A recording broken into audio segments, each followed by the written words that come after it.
you kick up into the handstand, you hold it for a second, your fingertips push into the floor, and the pressure is increasingly getting harder on your fingertips until they can't resist it anymore. Your legs are falling forward and you cartwheel out as a result.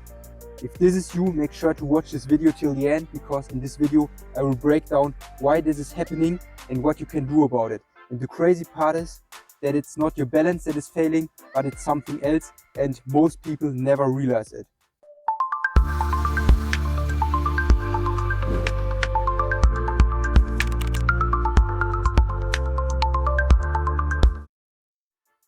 Today I will tell you why you are overbalancing in the regular handstand, and I will break down everything and I will go into depth, and the information that I will give you today has the potential to change your training forever. So make sure to stick till the end. Let's break down the biomechanics of overbalancing. First of all, it starts with your center of mass, which is leaving your support base. So your center of mass is your hip and your support base is your hand. And when your hip is moving past your hands, then you need to push into the floor with your fingertips. But the thing is, your fingertips only have a limited capacity, because when you push into the floor with your fingertips, you engage your forearm a lot until the pressure gets too hard for your forearms, and then you need to fall because your forearms aren't strong enough.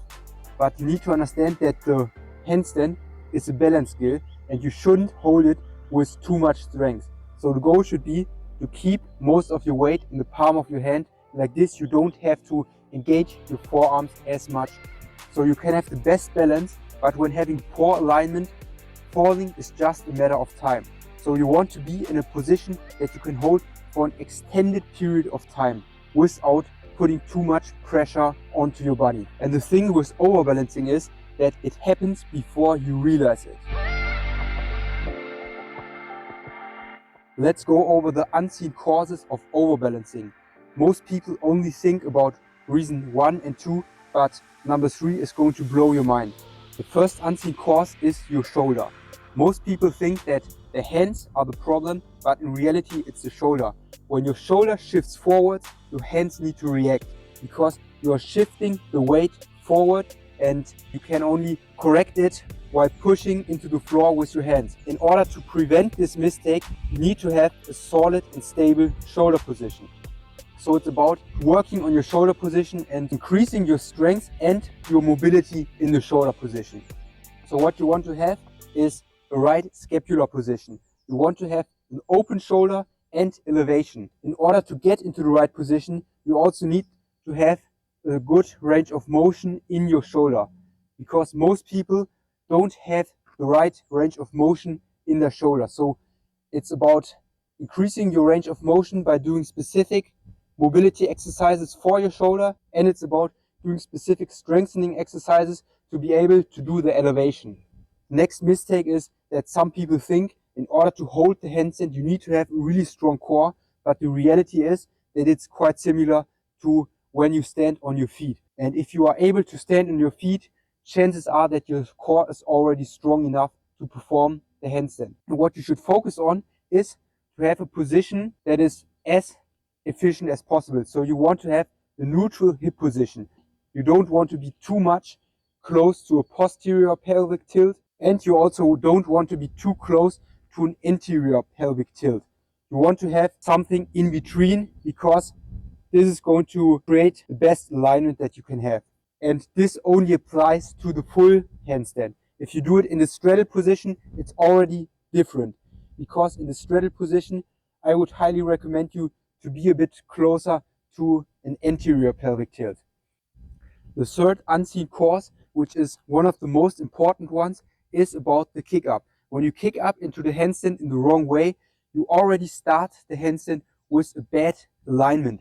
And this usually leads to overbalance in the first 1 or 2 seconds of your hold. So you want to have a solid kick up in order to start the hold in the best way possible. And when you think you need to bring your legs up into the handstand first before bringing up your center of mass, then you are wrong, because bringing up the legs first is going to create a back bend usually, and This also leads to your shoulders leaning forwards, and then your hands need to react, and then you need to push into the floor with your hands, and then your legs are falling forward, and then you are losing the balance. So it starts with the kick up, and when you have a solid kick up, then you can already enter the handstand in the right position, and this will make everything way easier. So it's about bringing up the center of mass as soon as possible. You should bring up your hip over your shoulder as soon as possible, even before you are bringing up your legs. And the thing with the kick up is that you can practice it separately. And I would highly recommend you to practice it separately.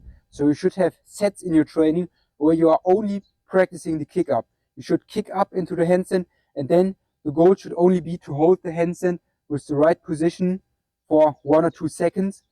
So you should get a lot of repetitions in, and like this you can teach your body on how to enter the handstand in the right way. So here's the solution broken down into 3 simple steps. First of all, you need to fix your shoulder position. You need to have the range of motion that is required for a strict handstand, and you also need to have the strength in order to do the elevation in the handstand, because the shoulder is the foundation of the handstand. It's important to work on the shoulder, and you can work on your elevation by doing wall-assisted handstand and pushing with your scapula. But you can also do usual scapular push-ups with your feet on the floor.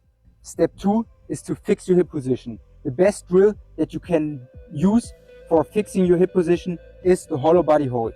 But one thing that you can also do is to stand on your feet and to go from an anterior pelvic tilt to a posterior pelvic tilt. Like this you can also get the feeling on how it feels to change your hip position. In order to learn this, you also need to record yourself, because it's going to feel slightly different than it is going to look. So you need to have objective feedback from outside. And this is what you should take away from this video.